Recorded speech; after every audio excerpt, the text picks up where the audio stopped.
crimes cibernéticos aumentou mais de 100% no Tocantins. Somente este ano já são mais de 2.000 ocorrências. O crime mais comum é o de estelionato, que atinge pessoas e até órgãos públicos. Esse é o tema do programa Norte Entrevista de hoje, que tem como convidado o secretário de Segurança Pública do Tocantins, Vladimir Costa, que também é delegado de polícia. Muito obrigada pela sua presença aqui no Norte Entrevista. Obrigado, Graziela.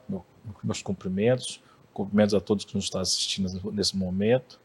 Me coloco à disposição para esclarecer as dúvidas que for necessário. Obrigada. Olha, de janeiro até agora, até julho, na verdade, a Polícia Civil registrou aproximadamente 2.060 crimes virtuais. No mesmo período do ano passado, foram 968. Esses dados são até da Secretaria de Segurança Pública. A que o senhor atribui esse aumento tão grande de crimes cibernéticos? Graziela, a gente percebe nitidamente que a maioria, quando a gente fala em crime de estelionato, a gente vê pessoas mal intencionadas de um lado e, por outro, pessoas que não detêm assim, um profundo conhecimento na esfera virtual, digital, ou às vezes até tem conhecimento. Mas como a gente fala de estelionato, existe um engodo, um engano, que às vezes até as pessoas mais cultas conseguem cair. E às vezes joga-se a isca, aquela pessoa, sem perceber, começa a cair nesses golpes. E esse crescimento a gente verifica com o avanço da tecnologia, né? Hoje temos o WhatsApp, Facebook, redes sociais. Antigamente era só o SMS, mandava-se muitos SMS, ou ligação. Hoje, então aumentou mais, temos Telegram, entre outros aplicativos, que permite chegar na sua casa, às vezes no momento de distração, e aí você acaba caindo em golpes. Por isso que houve esse aumento. É natural devido ao avanço da tecnologia. Houve também um uso maior da internet por parte da população e, como o senhor mesmo disse, uma ausência de conhecimento de como usar de forma segura também um pouco, né, doutor? E às vezes aquela ânsia, né? Hoje o celular, ele é atrativo, existem diversos aplicativos. Então nós perdemos um pouco de tempo para o celular, para o computador, esquecemos aquelas formas tradicionais de viver, né, com a família, e a gente perde muito tempo com as tecnologias, né? E aí a gente acaba se envolvendo. E quando a gente vê algo atrativo, nos chama atenção, e a gente acaba se envolvendo, e ali está o golpe. E a gente acaba caindo, infelizmente. Entre os crimes mais comuns está o estelionato virtual, que o senhor até citou, né? Vamos explicar melhor como se dá normalmente esse estelionato? Qual a forma mais comum de acontecer esse estelionato hoje? Porque a gente sabe que os criminosos eles são bem criativos, né? Essas formas vão mudando ao longo dos tempos.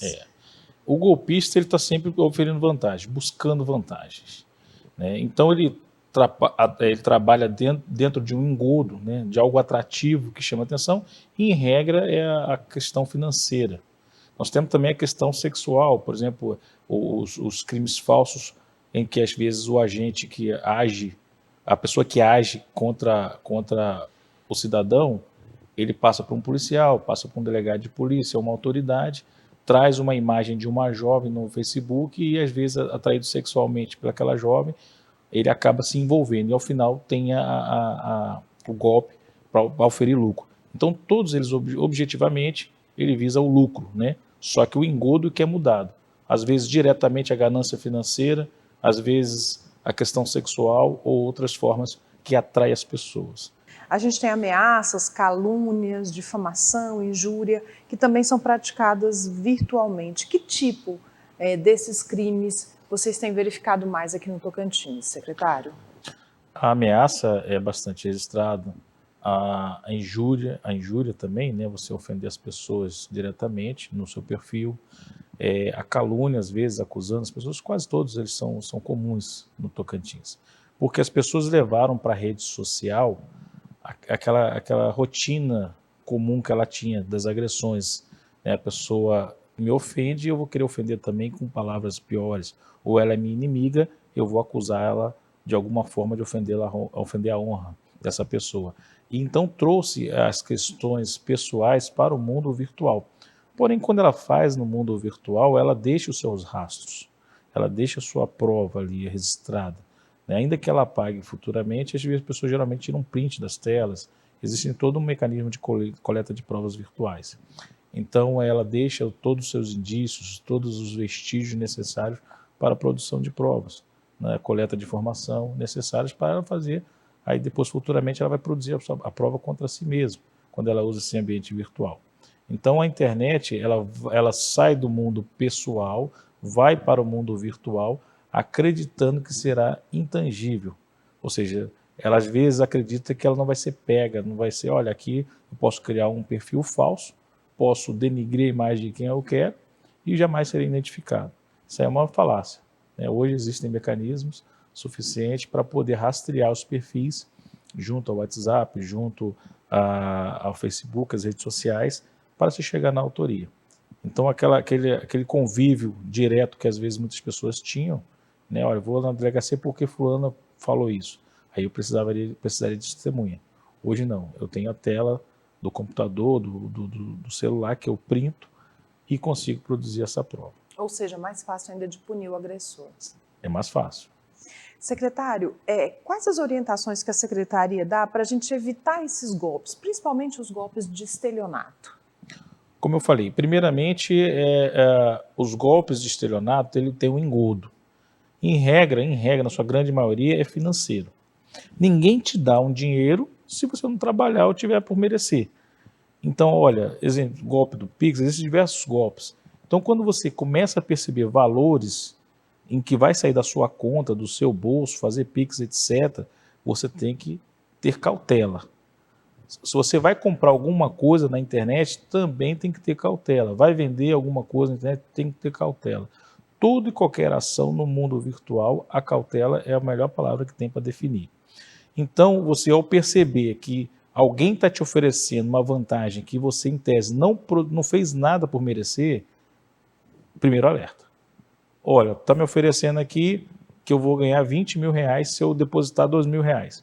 Mas não existe isso. Nenhum empreendimento te dá uma rapidez, um lucro dessa natureza, tão rápido.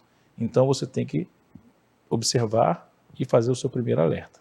Segundo alerta, mandou mensagem por WhatsApp, certifica se a pessoa que está te mandando é a pessoa que você tem contato.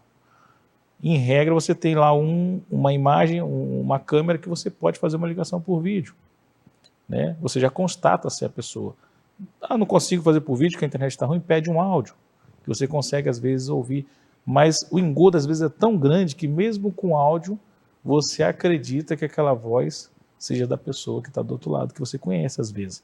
E ali estaria uma pessoa passando por um perfil falso. Então, essas situações hoje passou a ser comum nesse ambiente virtual. E essas cautelas são necessárias para que você não perca seu bem, em especial seu patrimônio. O dinheiro hoje está tão difícil e você deixar sair pelos seus dedos aí através de um golpista fica muito complicado. Entre a minha família, a gente tem uma combinação, sabe, secretário?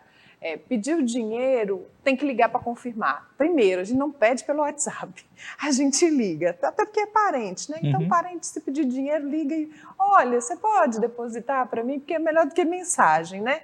E assim, evita-se de, por exemplo, ter alguém tentando passar um golpe. Acho que essa pode ser também um recado simples, né? Sim.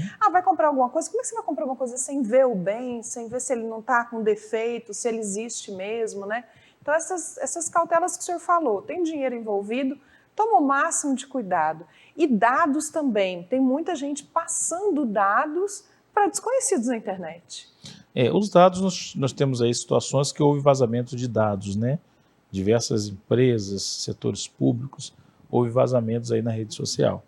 E isso aí, para quem é golpista, né, é um prato cheio. Eu conto aqui, por exemplo, um caso que já aconteceu comigo pessoalmente, em que não era vazamento de dados, mas como que eles agem através dos dados, né? Às vezes mesmo sem a coleta de dados. Antigamente existia o golpe mais por telefone, ligava, aqui é uma empresa telefônica, você ganhou tanto. E aí a pessoa, ela passava o dia inteiro, geralmente eram presos que fazem isso, o dia inteiro ligando. Aí ligava lá, 639990001, aí seguia a sequência, 0002, 03, 04. Como ele está lhe oferecendo dinheiro, de 200 pessoas, no mínimo, aí 10 vai cair. Porque 10 vai ter aquela ganância, opa, dinheiro é fácil, eu vou conseguir, né? Então acaba caindo no golpe. Então esses cuidados que a gente tem que ter, vamos dizer, expertise, né, que qualquer homem médio pode ter, a gente tem que sempre estar observando. Eu vou precisar ir para um rápido intervalo, a gente já volta para essa conversa e você não sai daí que eu volto daqui a pouquinho.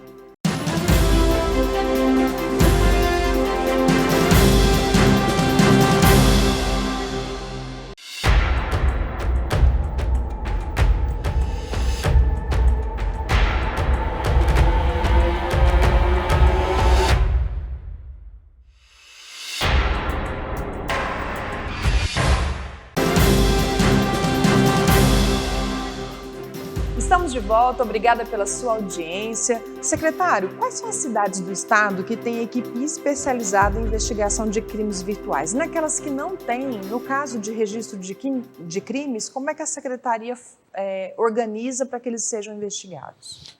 Hoje nós temos aqui em Palmas a Delegacia de Crimes Cibernéticos. Inclusive, nós tivemos uma grande operação recentemente que teve desencadeamento no estado de São Paulo. Então, a Palmas concentra a especializada para crimes cibernéticos. Mas nós temos também, nós estamos atuando com as DEICs, onde as delegacias que recebem essas notificações, esses boletins de ocorrências, eles encaminham para as DEICs, que as DEICs têm mais capacidade de crimes complexos. E apesar de alguns rastros que as pessoas deixam, que às vezes é notório, muitas vezes o caso tem outro desmembramento porque há uso de perfil falso. Então precisa de uma especializada para poder atuar. Então nós estamos atuando neste momento com as DEICs, os crimes cibernéticos vão para as DEICs, e também no caso mais grave aqui em Palmas, a especializada, que é a Delegacia de Crime Cibernético. A Secretaria ela tem acompanhado do ponto de vista de cursos e de equipamentos os avanços desses crimes, assim, a tecnologia para investigar esses criminosos, porque a gente sempre tem a sensação de que eles estão à frente de todos os tempos, né? Como é que está essa parte de tecnologia e de investigação por parte da Secretaria? A gente ainda está um pouco engateando nessa questão de tecnologia, porque estamos verificando a melhor opção, melhores ferramentas para atuar. Mas, em regra, como o doutor Anchieta, recentemente aqui do Piauí, um delegado especializado do Piauí, ele comentava que o crime de cibernético parte das pessoas serem curiosas. A partir do momento que você se torna um curioso, você torna um bom investigador dessa área. E partindo desse princípio, nós estamos fomentando os nossos policiais a trabalhar nessa área. Tivemos agora um curso de capacitação com esse delegado que veio do Piauí, junto com o Ministério Público, que ofereceu as vagas através da Escola Superior do Ministério Público, e em parceria com a Secretaria de Segurança Pública, nós aperfeiçoamos em torno de 80 policiais para atuarem nessa área. Então, ficou bem claro ali o interesse policial nessa área e o interesse da Secretaria em cada vez mais aperfeiçoar os recursos humanos. Não necessariamente é preciso ter um computador ou um equipamento. O próprio policial bem treinado, ele consegue fazer uma boa investigação. Consegue. Então, a investigação de crime cibernético, ela passa por profissionais capacitados, né? E aquele profissional que se identifica com esse tipo de investigação, porque senão não adianta ele estar capacitado e não ter interesse. Então, a partir do momento que ele passa a ser um curioso dessa área, e cada vez mais nós damos mecanismo de investigação para ele, alinhadas às tecnologias que estamos já fazendo planejamento para aquisições futuras de softwares para identificação de pessoas em redes sociais. Então a gente começa a avançar nesse tipo de investigação. E, infelizmente, como eu falei, esse avanço tecnológico das redes sociais causou uma elevada demanda. E nós não estamos conseguindo, em tese, acompanhar essa demanda devido à grande quantidade de golpes que está sendo feito, porque o criminoso ele vai na sua casa, né? Você não precisa estar na rua, não precisa estar no restaurante, num bar, ele vai na sua casa, no seu celular. Então isso, e a curiosidade das pessoas, o uso diário dessas ferramentas faz com que o número de vítimas aumente. Então a polícia, nós estamos agora já com o concurso da Polícia Civil em andamento para aumentar o nosso efetivo e dar mais atenção também nessa área de investigação. Secretário, fui vítima de um crime virtual, né? Seja um estelionato, seja uma ameaça, como que eu devo proceder? Bom, o primeiro momento é você se identificar como vítima. Olha, senão você vai esperar muito tempo. Olha, não sou vítima, estou aguardando alguma coisa vir pelo correio, vai cair um dia na minha conta, eu vou esperar. A partir do momento que você se identifica como vítima, você, eu levei um golpe virtual, um golpe cibernético, qual o nome que você achar melhor para esse tipo de estelionato. Segundo, o delegado de polícia, a investigação só pode iniciar se você quiser. Hoje o estelionato ele é um crime de ação condicionada à representação. Então a vítima precisa ir à delegacia, dizer que quer que aquela investigação siga em frente. E aí você fazendo isso e registrando a ocorrência com o máximo de dados possível, o dado do Pix, dado da conta, dado do telefone, dado de e-mail, todos os dados que você puder guardar ali para levar para a ocorrência, é interessante que você leve, para facilitar e ser mais ágil a investigação. E aí você procura a delegacia ou a delegacia virtual. Você pode fazer o seu atendimento da sua casa também, clicando no site da secretaria, procurando a delegacia virtual e registrando a sua ocorrência. É o primeiro passo. O segundo passo é qual a modalidade de golpe que você levou. Eu transferi dinheiro via Pix, o Banco Central hoje já tem uma ferramenta que permite que você consiga bloquear por 72 horas esse valor, se tiver em conta. Às vezes você não consegue bloquear porque quando você faz esse Pix, a pessoa já está aguardando para fazer a transferência para outra conta. E a conta fica negativa ou fica zerada. Então não tem como bloquear os valores. Então imediatamente procure o Banco Central, a ligação, né, por 0800, para o seu banco, para o Banco Central ou qualquer outra ferramenta que agilize isso. De preferência, procure orientação com o seu gerente como proceder nesse caso, porque cada banco ele tem uma especificação para você atuar. Ou um telefone direto, né, para você, nos finais de semana, ligar e fazer esse bloqueio por 72 horas. E aí é o tempo que você faz a ocorrência e entrega ao seu banco, né, para ver se há o estorno desse valor. Então, existem inúmeras situações que você tem que observar, porque cada situação é um procedimento. No caso, transferência via Pix, que é o mais comum hoje, né? Oriente-se com o seu gerente, porque cada banco tem um modo de proceder, e em regra procure no site do Banco Central as devidas orientações para que esse dinheiro transferido seja imediatamente bloqueado. E aí procure a delegacia mais próxima. Esses crimes, eles são elucidados? Os criminosos são punidos na maioria dos casos ou são crimes difíceis de punição? Muitos dos crimes, às vezes, eles ficam difíceis de elucidação por causa do caminho que ele faz. Por exemplo, nós temos hoje bancos que são virtuais. Não existe uma sede, não existe uma agência para esses bancos. E aí, até você oficiar, ter uma resposta, às vezes complica a situação. Mas todos eles são investigáveis, é possível chegar à autoria, mas desde que a vítima nos passe também as devidas informações. Por exemplo, quando você fala em Pix, você tem um e-mail, um telefone, você tem às vezes um CNPJ, que você consegue identificar as pessoas por esse caminho. Mas quando você fala em crimes, por exemplo, às vezes de calúnia, crimes contra a honra, aí tem aqueles perfis falsos, que às vezes você chega na suposta autoria, mas quando você vai aprofundar mais as investigações, não tem mais rastro no ambiente virtual.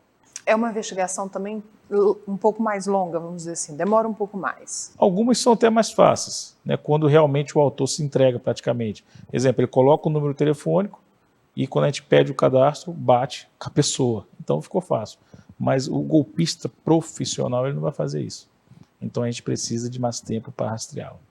Já os recursos financeiros levados das vítimas, esses são recuperados ou em grande maioria não? Em grande maioria, percebe-se que há uma falha por causa da facilidade de transferência financeira. Quando você transfere um dinheiro para a conta A, ou a pessoa vai lá e saca esse dinheiro imediatamente, ou por isso que a agilidade da ocorrência das investigações, porque se a pessoa sacar no caixa, é possível a identificação da pessoa que sacou. Só que às vezes a pessoa que sacou é um terceiro que está agindo para uma pessoa que está presa. Né? Então, esse é um crime, às vezes, complexo, porque envolve várias pessoas e várias ações. Depende de quem é o agente. Se for um agente que já está acostumado com esse tipo de delito, que tem essa rotina de delito, dificilmente ele vai deixar um rastro. Ele vai pegar um terceiro para poder sacar o dinheiro, uma pessoa inocente, uma pessoa trabalhadora, que é parente de não sei quem, e essa pessoa vai pegar esse dinheiro e vai levar ele para a cadeia. E aí você não consegue mais identificar. Então, depois que sai do seu patrimônio, em regra, entra todo um processo investigativo. Às vezes conseguimos chegar na autoria e bloquear o dinheiro. Às vezes, infelizmente, a vítima não consegue mais recuperar seu dinheiro. Então, por isso que toda cautela ao transferir, ao ser pedido dinheiro, abre os olhos. Além disso, foi vítima de golpe, fazer o registro, né, doutor? Faça o registro, é importante. Até para investimentos, por exemplo, se a gente percebe, como no caso agora, nós estamos em torno de 1.300 ocorrências já esse ano. Ano passado foram 1.600. Então isso nos mostra que a gente precisa investir mais nessa área. Até para fins de investimento a ocorrência é importante. No caso de crimes, como o senhor falou, de vazamento de dados por parte de alguma empresa, essa empresa também pode ser punida. É interessante que a pessoa saiba para que ela vá registrar o boletim de ocorrência para que isso não aconteça com outras pessoas também, não é isso? Também tem o caráter educativo, né? As pessoas precisam saber que os crimes estão sendo investigados, para não ser investigado também. E quando a gente fala em vazamento de dados, nós temos hoje uma lei de proteção de dados, né, que gera também até um dano moral para aquela pessoa que teve seu dado vazado, né? Então, não só na parte criminal, por exemplo, a parte quando você fala em investigação policial nos crimes contra a honra, ele tem duas vertentes, tem a vertente criminal e a vertente civil, que pode gerar um dano de acordo com a repercussão nas redes sociais. Certo. Outro dado importante é que hoje em dia a gente carrega tudo no celular, né, doutor? Então, o furto ou o roubo de celular também precisam ter certos cuidados, além da comunicação no boletim de ocorrência. As pessoas precisam estar cientes disso, afinal de contas, hoje a gente acessa banco, tem cartão virtual, é necessário ter esse cuidado também para que a gente não seja vítima através do celular perdido, roubado ou furtado, né? Você colocou num ponto interessante, que a gente já começa a perceber no campo de investigação, no campo de segurança pública, o crescimento de sequestro temporário para a prática de transferência via Pix. A pessoa é sequestrada e como a pessoa, o autor, já sabe que todo mundo tem aí uma conta no celular, aí segura essa pessoa por 4, 5 horas até ela fazer todas as transferências necessárias e esvaziar a sua conta. Então é o máximo cuidado com o aparelho celular. Ah, vou deixar aqui no canto. Não, o celular tem que estar junto ao corpo, na mão e sempre aos olhos das pessoas. Secretário, muito obrigada pela sua presença aqui no Norte Entrevista. Acho que nós vamos voltar a falar mais vezes, porque as suas orientações são muito importantes para que a gente se proteja desses golpes. Então, muito obrigada. Sei que a sua agenda é muito corrida, mas muito obrigada por nos atender. Eu que agradeço e me coloco sempre à disposição. Obrigada. E para você, muito obrigada pela audiência. Até semana que vem.